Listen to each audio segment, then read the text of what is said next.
Hello, Austin Braun here. In light of current market events, just wanted to touch base with a quick video on some perspective on the situation going on in Russia and Ukraine. So we're seeing right now, and today is the 23rd, so as of earlier this week, the first 10% correction that we've seen in the markets in a little while. We go back to last year, 2021 was a historically low year for volatility. So the volatility coming earlier this year might come as somewhat of a surprise.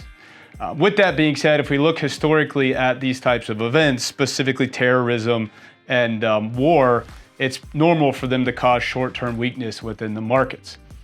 If we zoom out and look 6 to 12 months out, it's long-term fundamentals of the markets that end up driving performance, not so much the short-term weakness that we're seeing right now as a result of the headline risk going on with Russia and Ukraine. So long-term drivers of growth continue to be earnings and fundamentals. So with that being said, the exception to that would be situations that adversely affect the fundamentals of the economy. So in a vacuum, if we look at Russia and Ukraine, here's some facts. Russia's GDP is only 2% of the global economy. Ukraine's is even smaller. It's about 0.6% of the global economy. So if we look at Russia and Ukraine together as a percentage of the overall global economy, pretty small, somewhat minute, all things considered. So more perspective, the whole Russian equity market is less than 1% of the S&P 500. So putting that another way, the size of the whole Russian equity market is the size of about 30 of the 500 S&P 500 companies.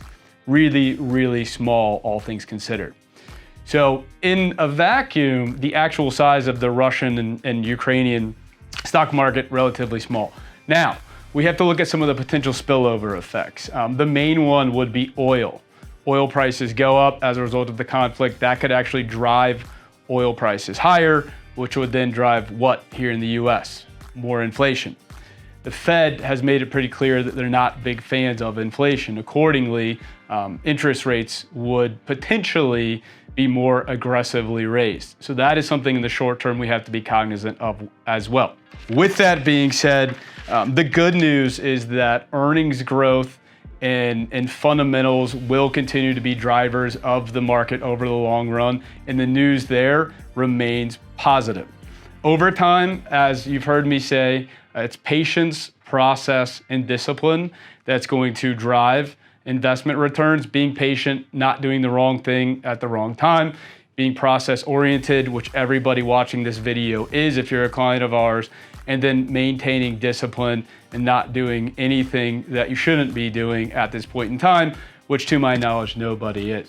So wanted to get this out there, quick update on some perspective on Russia and Ukraine. As always, any questions at all, please give us a call at the office, shoot us an email, happy to chat. Thanks.